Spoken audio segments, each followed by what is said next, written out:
Oh, There you there. go. There it is. We got it, we got it, we got it. Okay. Good evening, everyone. This is the May meeting of the Budget Committee of the City of Kankakee. Thank you for being here tonight and accommodating earlier start given the full agenda here. We'll start, as always, with public comment. Is there any comment from the members of the public at this point? As a reminder, this is the only opportunity to comment during the meeting. Seeing none, we'll move on to roll call. Alderwoman Malone Marshall. Present. Alderman O'Brien here. Alderman Osinga. Present. Alderman Marzak. Present. Alderman Tavares. Here. Alderman Jones. Present. And Alderwoman Johnson. Here somewhere. I saw her. She'll be here.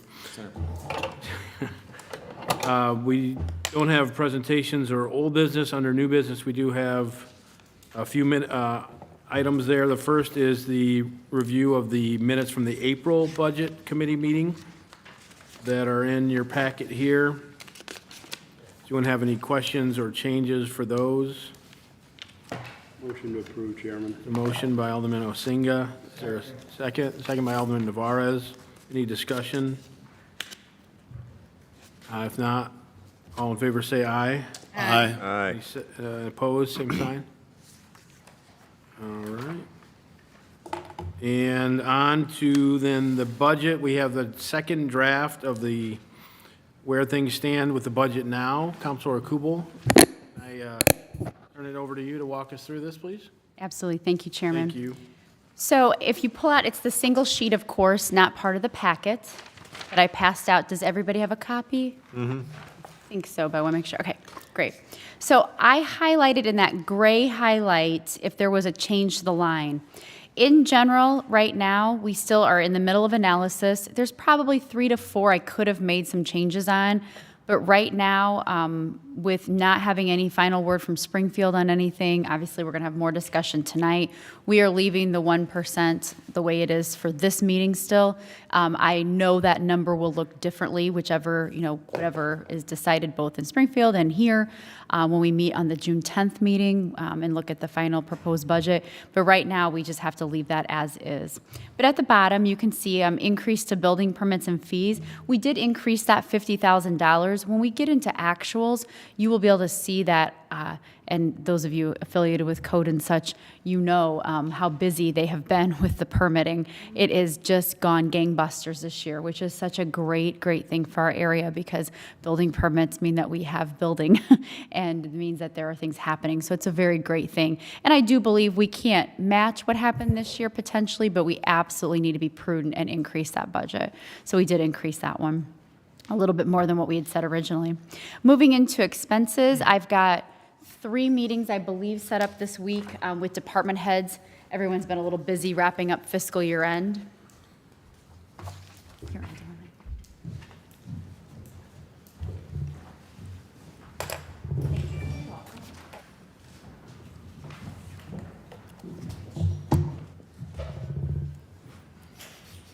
So just now getting myself included in that fiscal year and stuff. So I'm getting with the rest of the department heads I've not met with this week.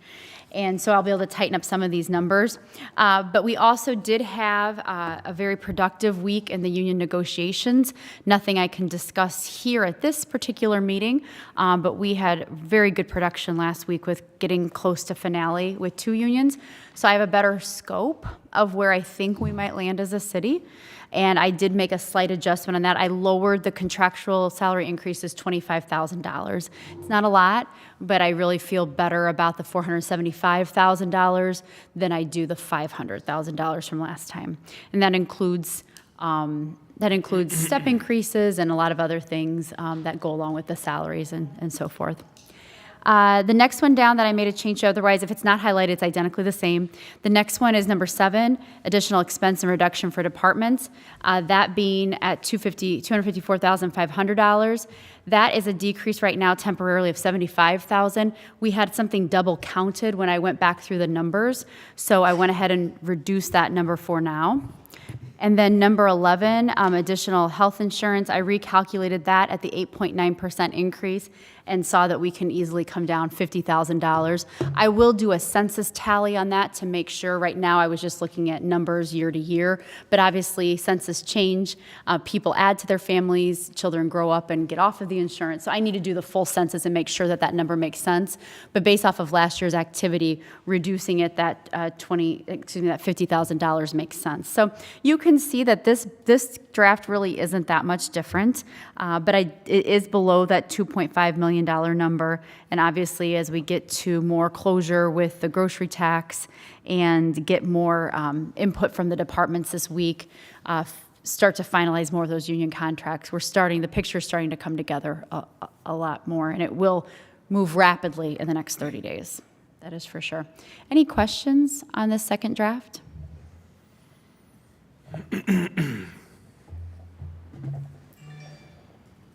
We're still looking at that June budget. So approval. June 10th, I believe if all goes well, if we get the answers we're looking for, I know the meetings I can schedule are in my control and in department heads' control. I'm not worried about those.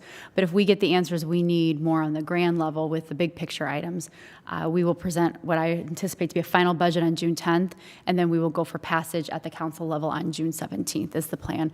We're in very good shape at ESU as well.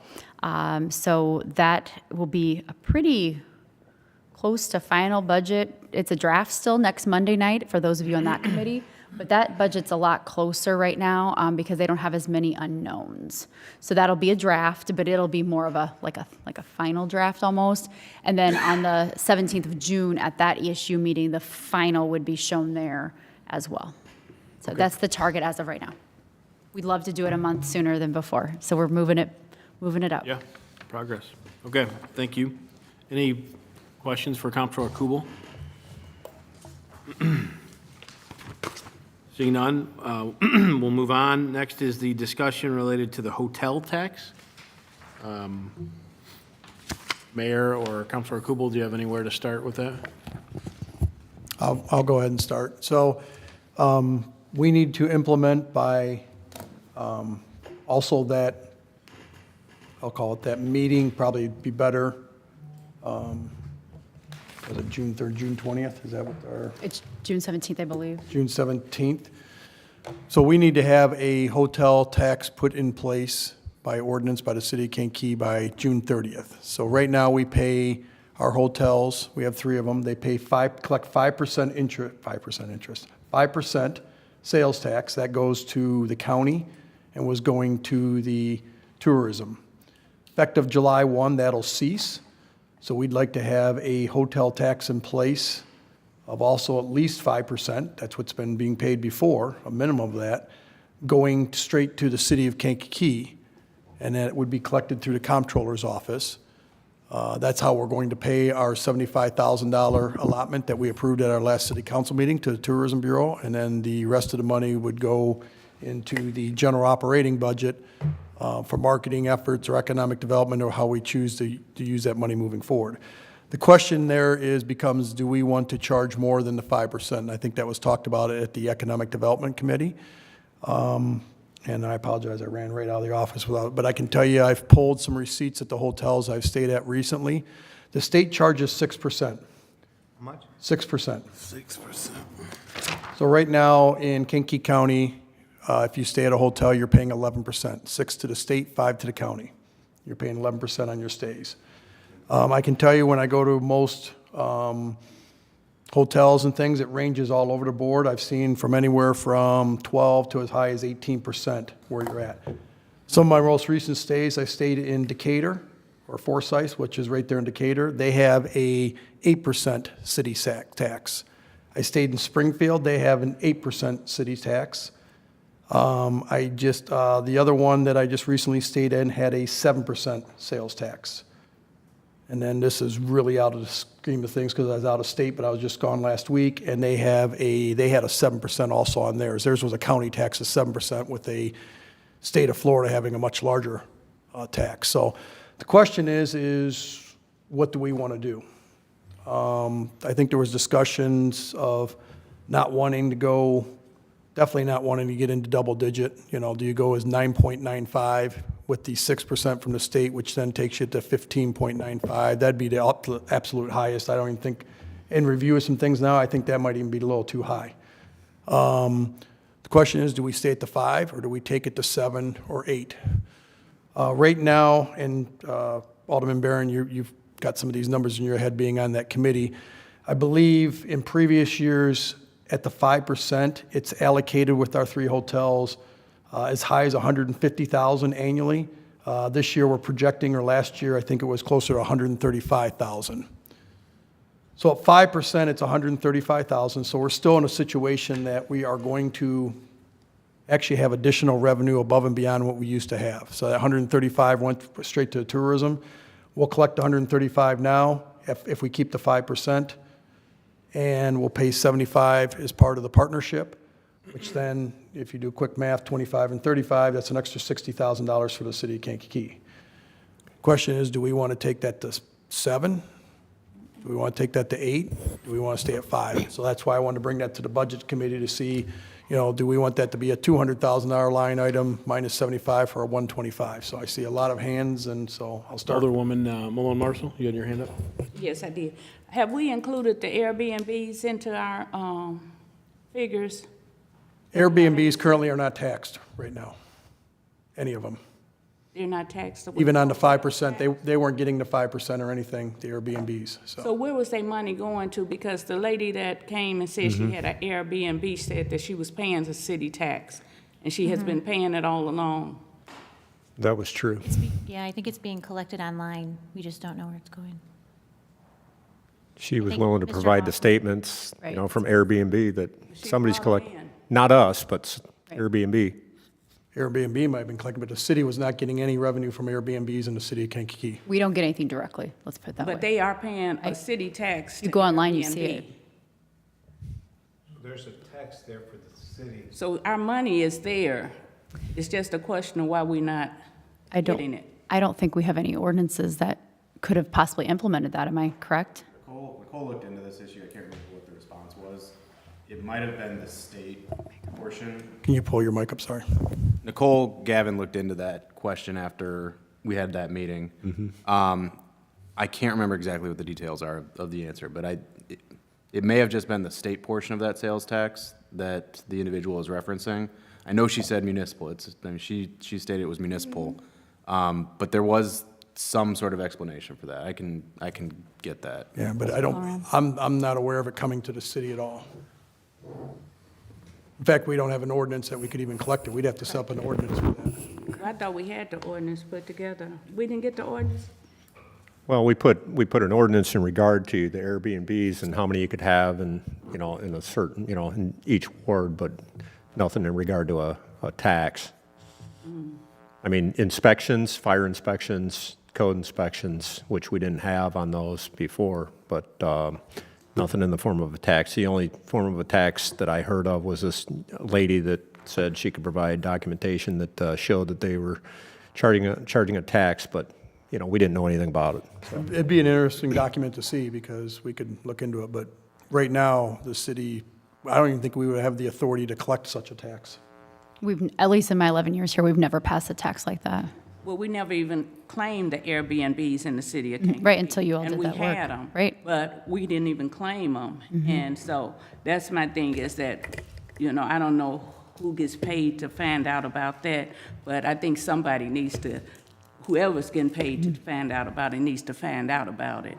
And we need to make sure that the Airbnbs are also paying a hotel tax if they're operating in the city of Kankakee.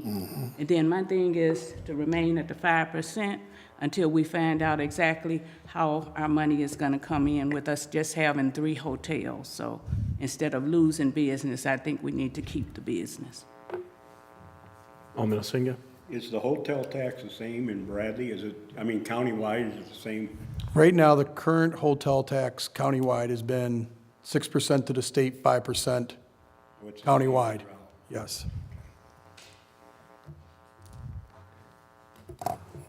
Any other comments? feedback? That was just my, my take on it too. I mean, Bradley's got a lot of hotels and a lot of people, they do stay out at the Hilton here. And I just don't, I wouldn't want to do anything to encourage people to go another few miles north. But I don't know how well that would, go over if it was 1% more or. I don't think it would hurt to raise it a little bit. I go out of town for softball all the time, and you get your bill at the end of the day, okay, $189, I just stayed in Peoria. And, then you look at the tax, but you don't say, well, what's my tax gonna be? I'm gonna go down the road to another hotel. I don't think that's gonna hurt our business at all.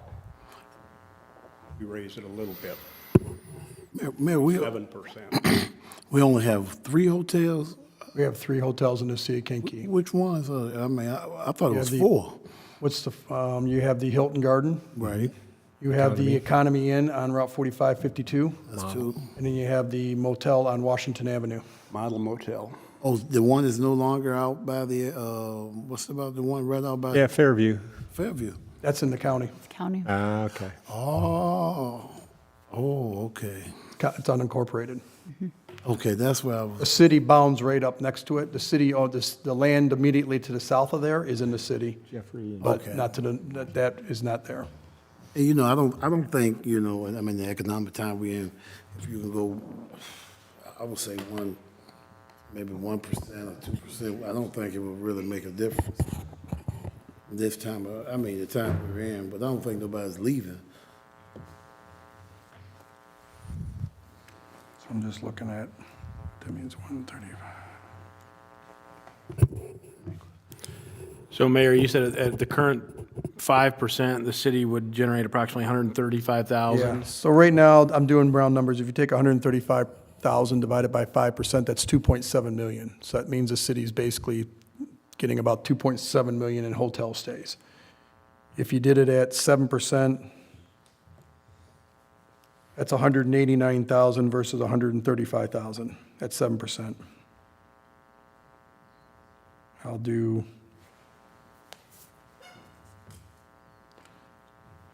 27 times 0.06 is not that.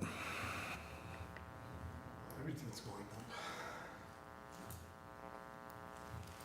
162,000 at 6%. Each percent's worth about 27,000, right? There you go, yeah. Give or take. What was 6%? 162,000.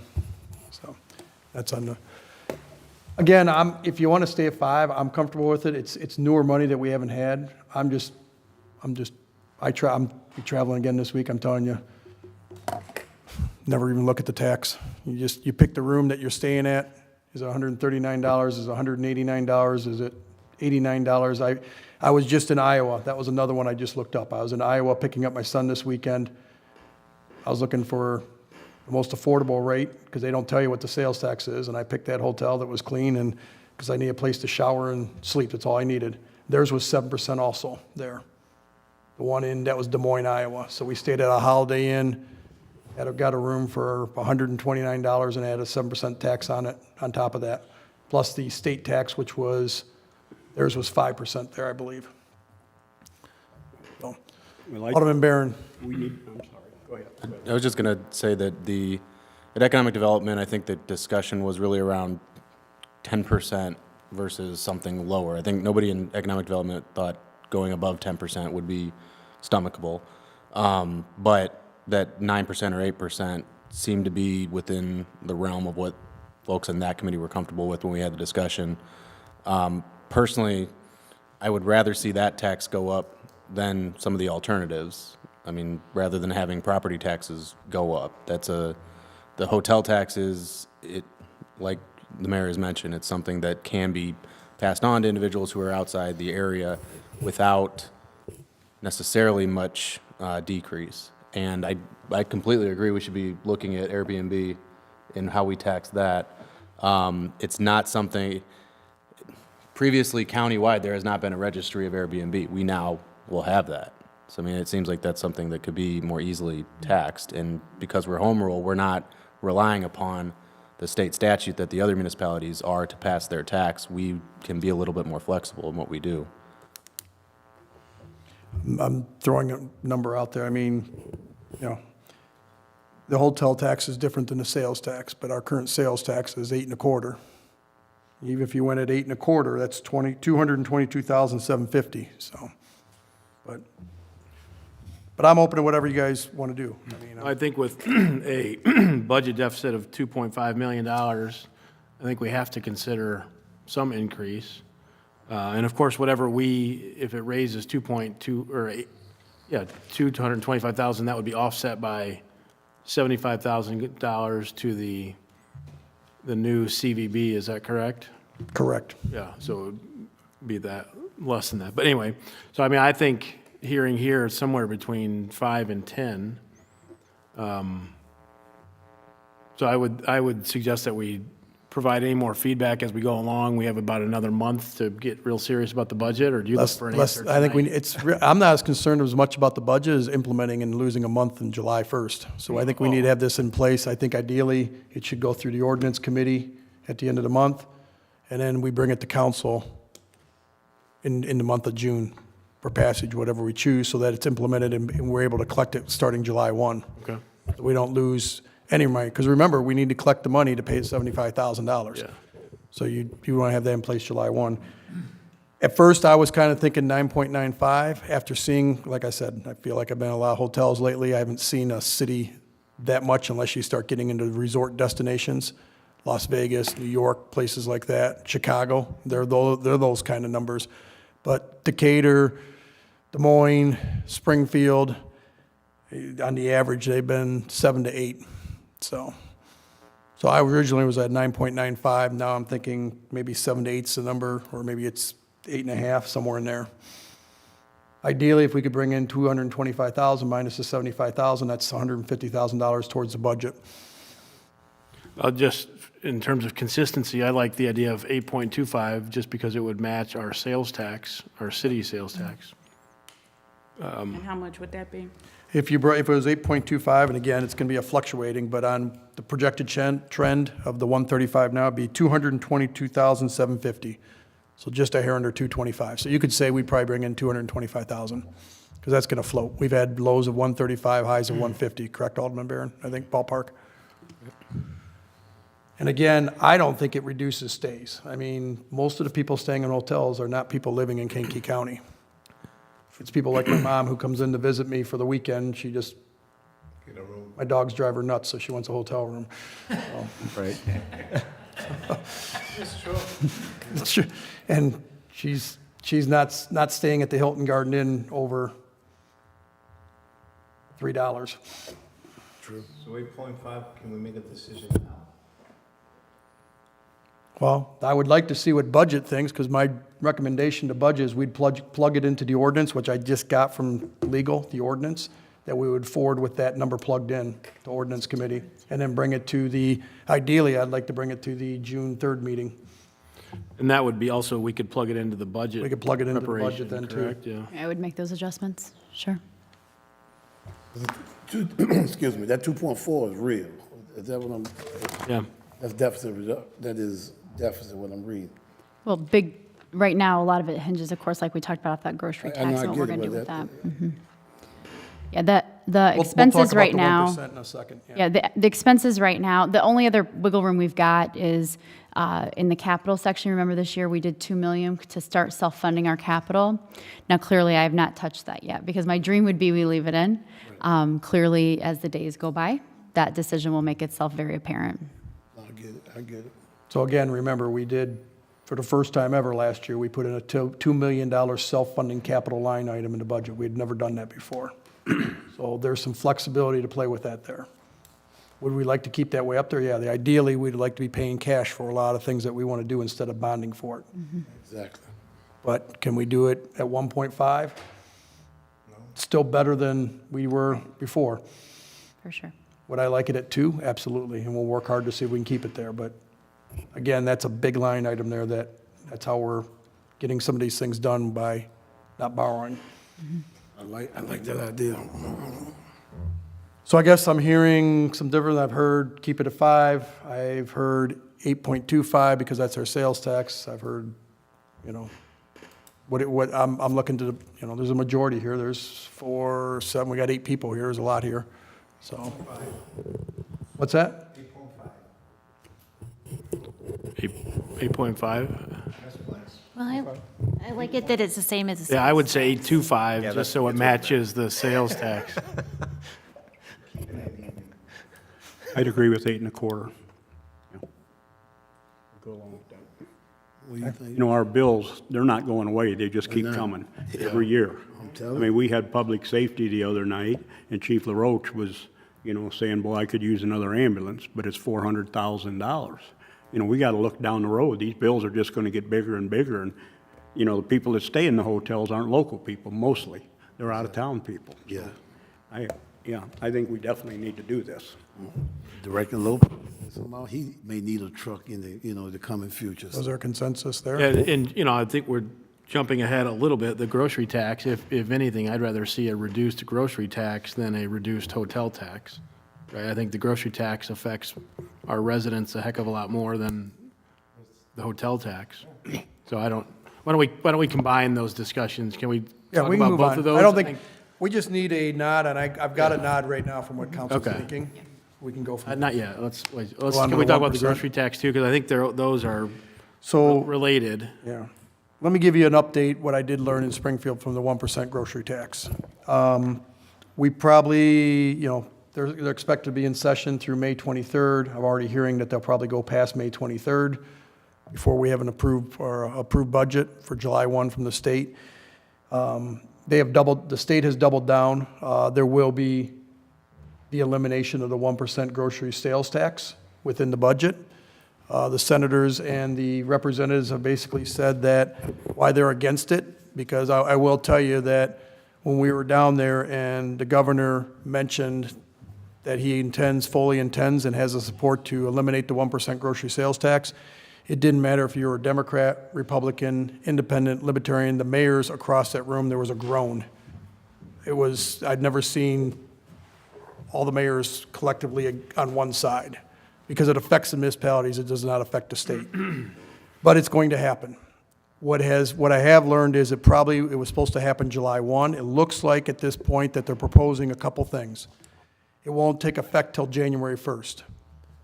That's a good thing. So for this fiscal year's budget, we would know we'd be able to collect at least 8% or 8 months worth of Right, 8 months. 1% grocery sales tax. The reason they're kicking it off to January is, one, it's municipalities right out of the box here, just trying to figure out how to deal with this.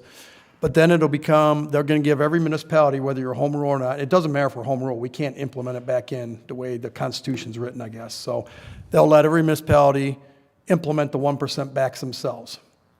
Basically let the mayors and council people and trustees be the bad people, not the state of Illinois. Just speaking the facts here. It will become a special tax, just like when we did our 2% for our pensions, which means we have to apply for it by October 1st. If you apply there's only 2 times you can do this, correct me if I'm wrong, Comptroller, by April 1st and by October 1st. I believe it's April 1st. Yeah. So you'd have to implement an ordinance by October 1st, and it would become effective January 1st if you do that. And that's why they're kicking it to January 1st. The second piece is that now, because it's considered a special tax, the state will now collect it just as they do the 2% tax, but they'll now charge a fee for collecting the tax, like they do. That's a 0.015% fee is what they collect. So it's a double win for them. One, they're heroes because they eliminated the municipal tax. 2, now they collect a fee. And so I'll add probably $5 or $8 million to the state's budget. The third piece is that they're throwing out there, and they're trying to get this changed, but as of right now, we're hearing 2 more factors, is that it's either 1% or nothing. There can't be a 1/4%, 0.5% or anything. You either adopt the 1% or you adopt nothing.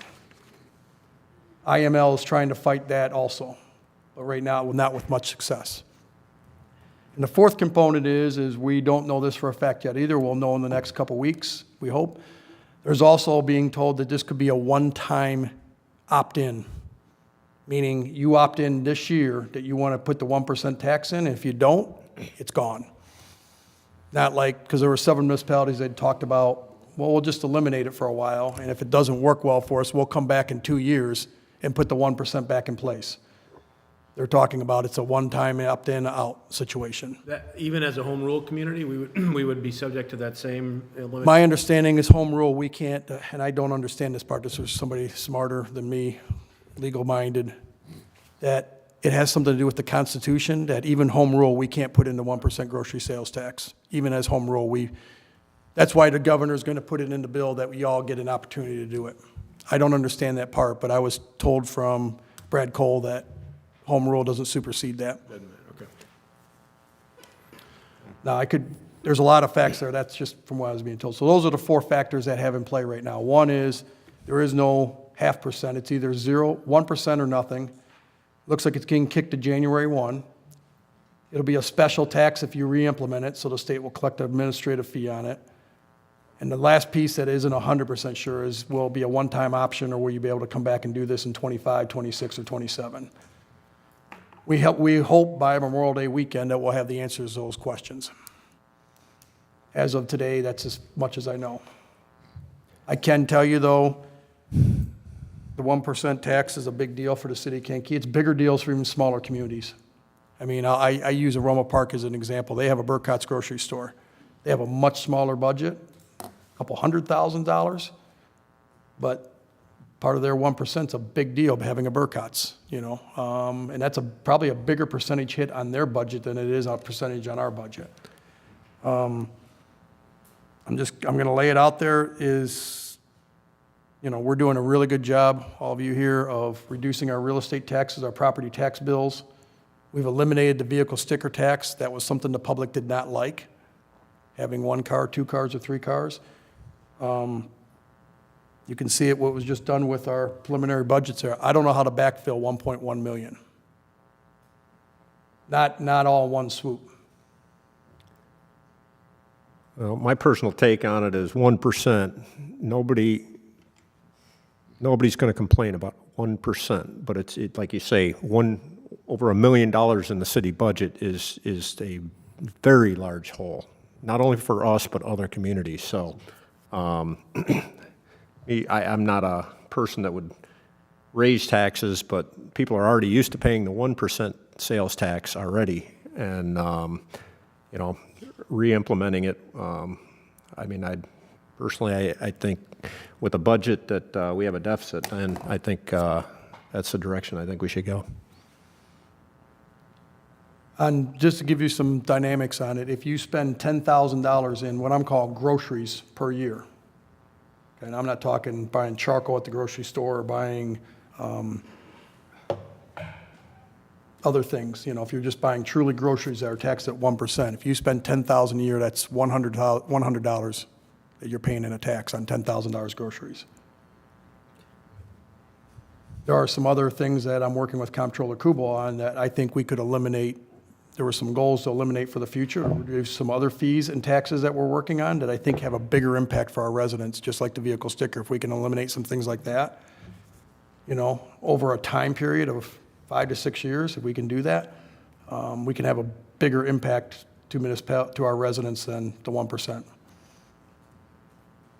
And I'd rather work down those paths of how we eliminate $1 million from our operating and give real relief. I think that gives real relief to our residents. Yeah, I was hopeful that we could reduce the 1% if we took it over and make it maybe 0.5%, half of that or around that, but if it's all or none, I'm sure the state wants to prohibit communities from playing against one another with the cheaper tax rate, which I understand, I suppose, statewide, but the opportunity to give some relief to our residents would be appreciated, but it sounds like it's not in the cards in this case. And for the people that are desperately in need of the real relief, and that's your lower median income people that may be on the SNAP card or some things like that, and if they're on it, you don't pay sales tax with that either. So really, I hear, and I'm all for, let's give relief to the people that need it the most, okay? I can handle the 1% tax on groceries, that's okay. But if you're only making $18,000 a year, or $15,000, or $28,000 a year, that 1% could be a big deal, but you may be on a plan to help with groceries already, and you don't pay the sales tax with that, so. Majority of residents, I don't know it's gonna give a whole lot of relief to, like it was intended. Well, personally, I think if it's all or none, I think we got to be all in and keep it where it is. So it's, I want to be clear, it's not a tax increase, it's just a transfer of who's charging that tax. So I think that's important to note for the public's sake. This is not an increase, it's the city. distinction. Yeah, just changing who the taxing entity is. I think you're gonna find, from what I found in Springfield, being with about 350 to 400 other mayors, I think you're gonna have about an 85 to 90% are going to re-implement it. Just all in right away, yeah. Yeah, there was discussion, like you had mentioned, could you do a 0.5% and all that, but we're gonna know a lot more, I think, in the next, today's the 13th, the next 10 to 15 days here. As sessions get done in Springfield, we'll have a lot of these questions answered. What I am being told is that they feel really confident this will get kicked to January 1. We didn't want to share it tonight, but we think, at least with the budget, we'll put 8 months worth of 1% in there. But then we'll have the same problem 1 year from now if we eliminate it. Yeah. We're back to the 1.1, maybe even higher, that won't be coming in. Right.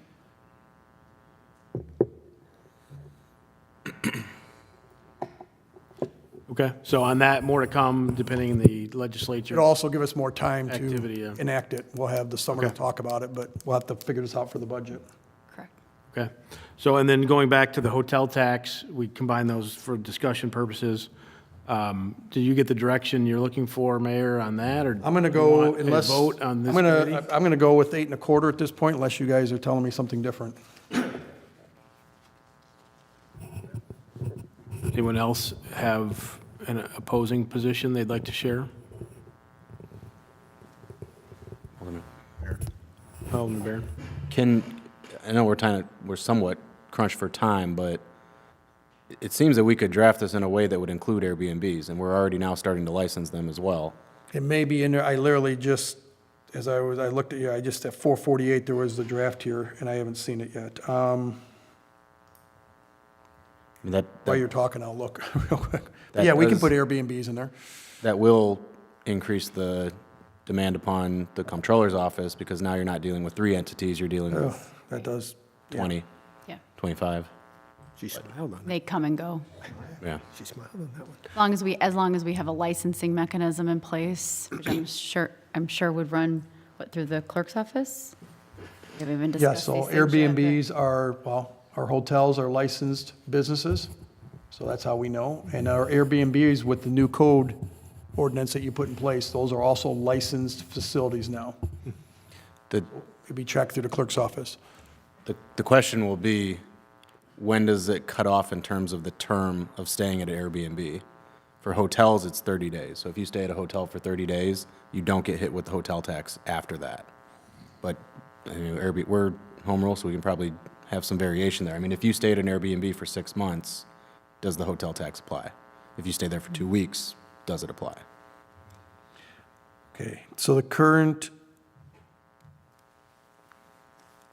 term hotel, as defined, so I'm going to look to some minds here. Hotel means any building or buildings in which a public may obtain living quarters, sleeping, or housekeeping accommodations for rent. Hotel includes, but is not limited to, inns, motels, tourist homes, tourist courts, lodging houses, rooming houses, apartment houses, retreat centers, conference centers, and hunting lodges. It's a lot of stuff. I'm just reading it now. I don't see Airbnb in there, so we'll probably have to add some Airbnb in there. Short-term rentals. So it kind of fits one of them, though, yeah. So we can have legal go back in and tweak that.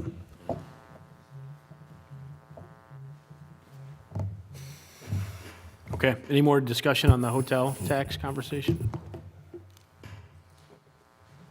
Okay, we'll move on. Next, we talked about the grocery tax. Number 5 is review of the April financial statements. Yes. Councilor Kubel? Thank you, Chairman.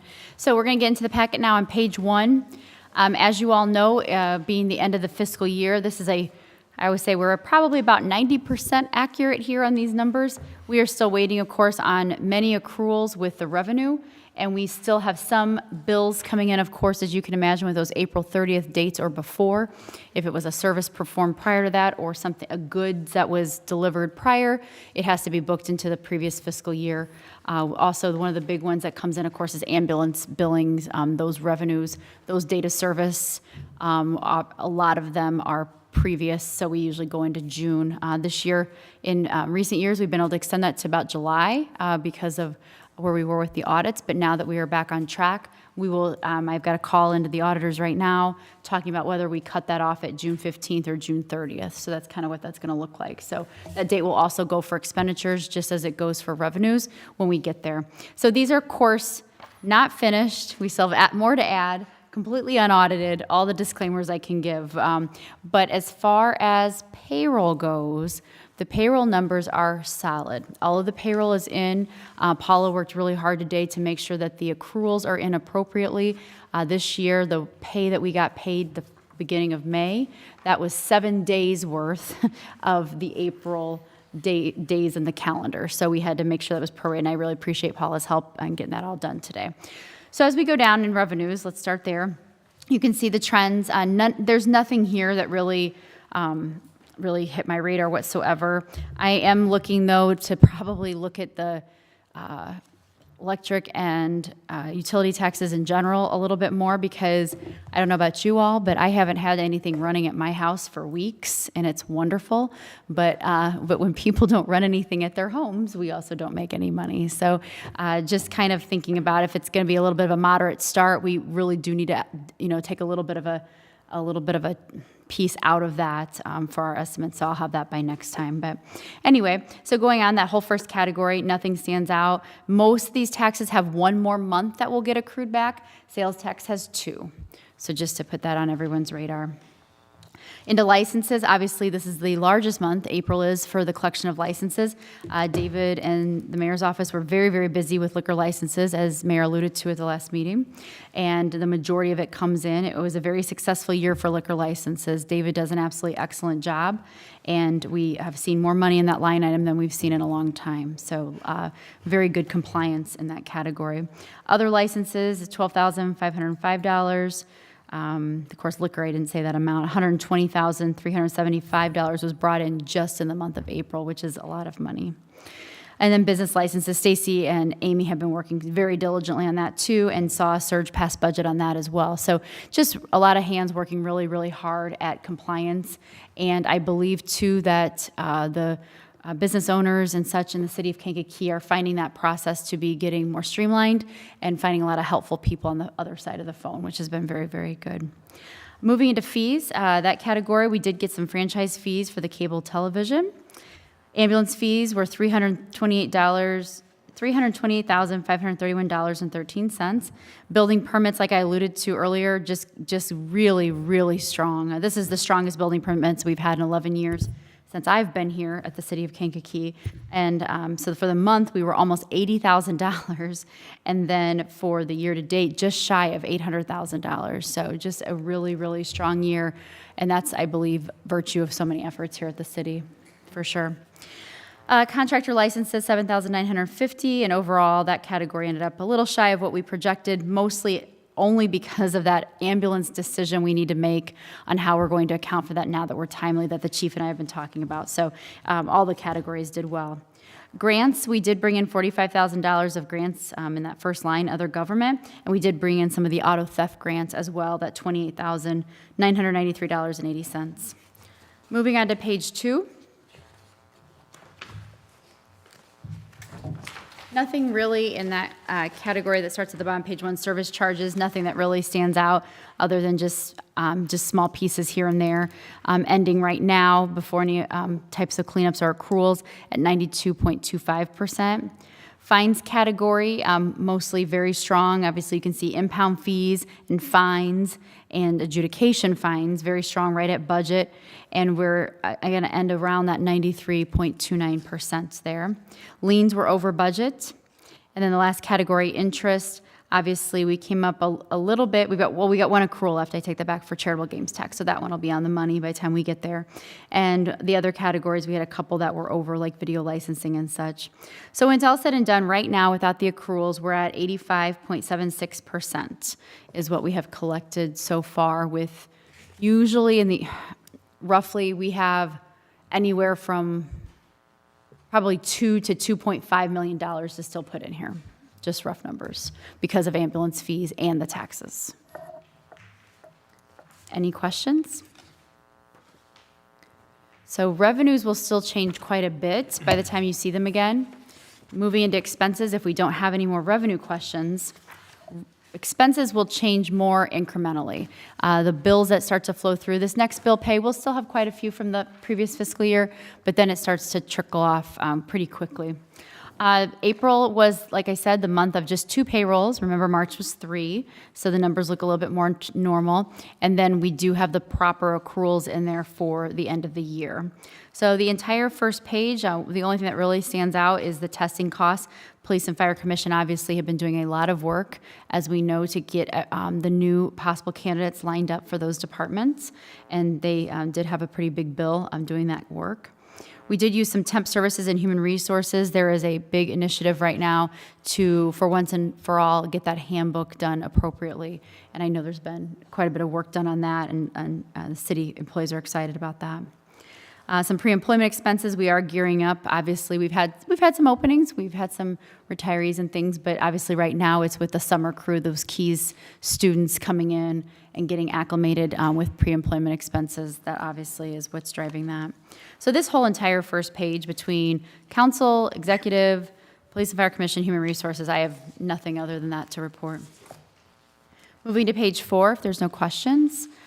City Clerk's Office, everything's perfectly in line. Office supplies came in a little bit higher. There were a couple of initiatives that they needed to take care of in that office this year, but obviously there's plenty on the other lines to more than cover for it. Comptroller's Office, 93.12%. Audit was the one that went really over as we blended in all those years.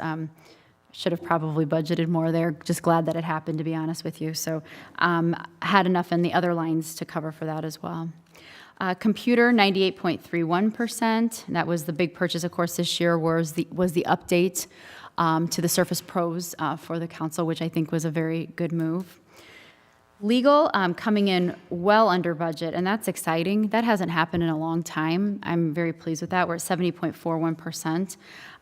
That is definitely a tribute to having Dawn here and looking at things and taking on items on a daily basis for more than 8 hours a day. We're definitely seeing the effects of that.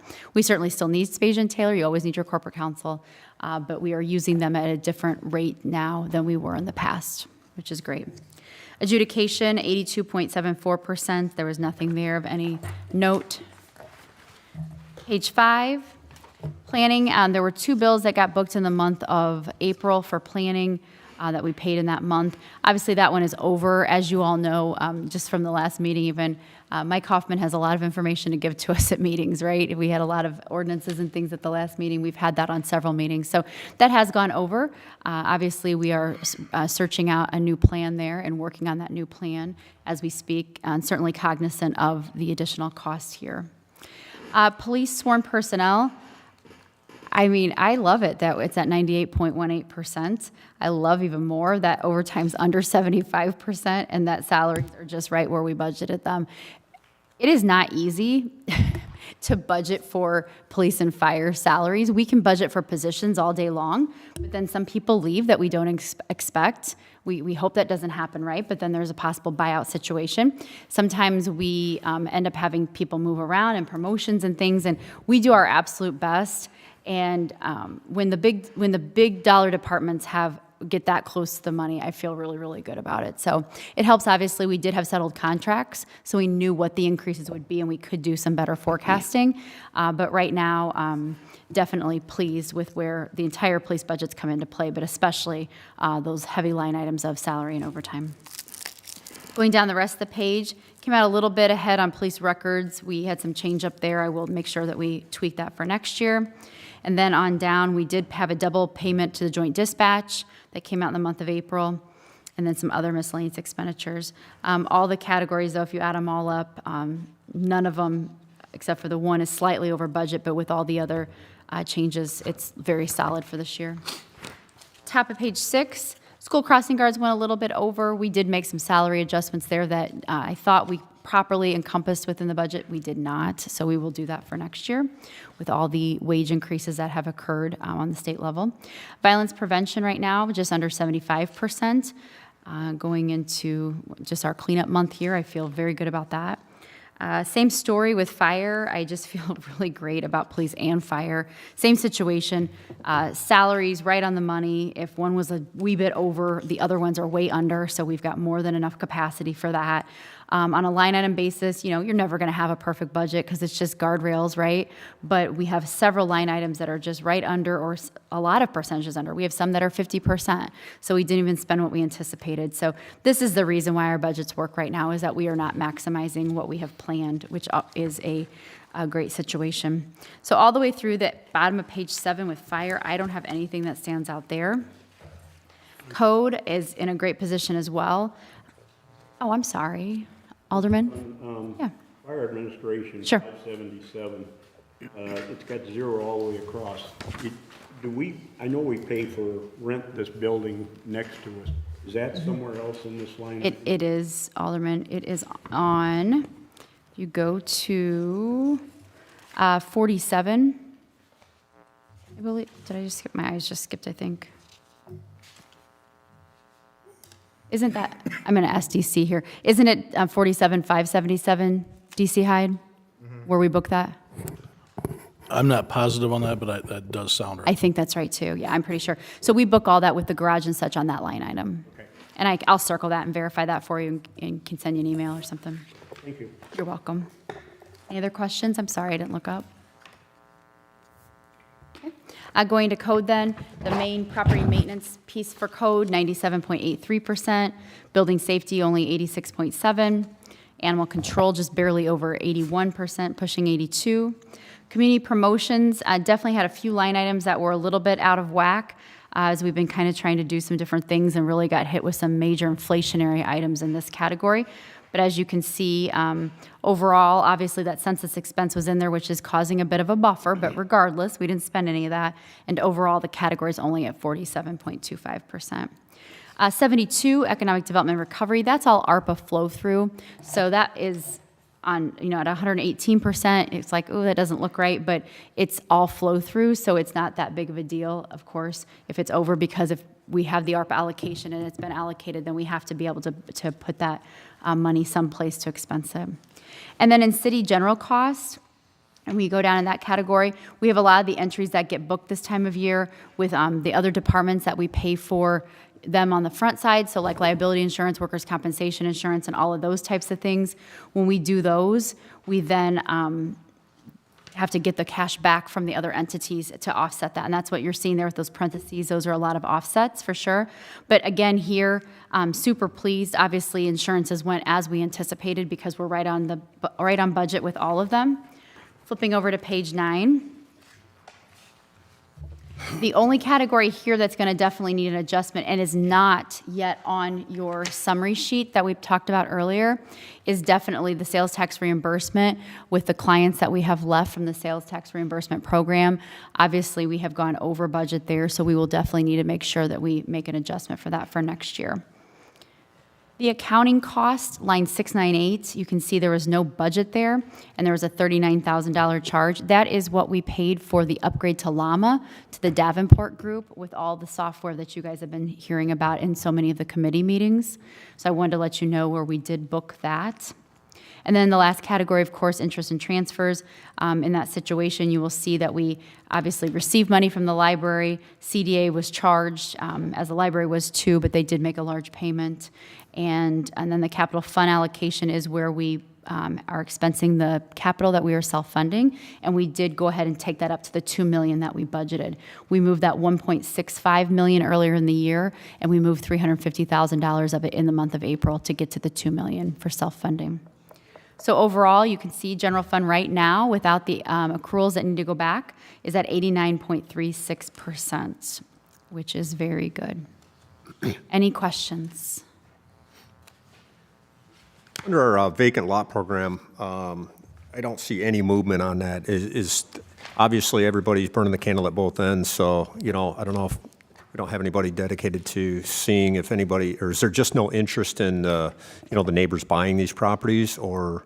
It's personnel getting the program up and running, and actually, Director Nelson and in-house counsel Dawn Landwehr are working on a plan to take that forward. Dawn believes she's got some time to help with that from a legal perspective, and then help put the program together and get that going, so we're working on that, but, I mean, the vacant lot, the houses, yes, the vacant lots is kind of, hit or miss. Right. So we've had people, we have adjusted, I think, 2 or 3 vacant lots over the last year, but we need to do a lot more. Right. That's one of the initiatives that we're going to try and really push for here after Memorial Day weekend. Do you want to have questions for Comptroller Kubel on the April financial statements? Okay, seeing none, we'll move on. Comptroller? Yeah, we're just going to make quick mention that the cash balances are on the back. Obviously, those are always moving targets, but just want to make sure you had that for your review. Thank you. Next, we have a couple updates from the Comptroller, ARPA in general. Do you have anything you'd like to share there? We really covered almost everything tonight. As far as ARPA goes, I think I made mention that the report was filed timely. We got all that done. And really now we're kind of in just our waiting as we anticipate the next meeting and spend down some of those accounts. Obviously, some of the allocations you all just approved, there's been some movement on those in the last week.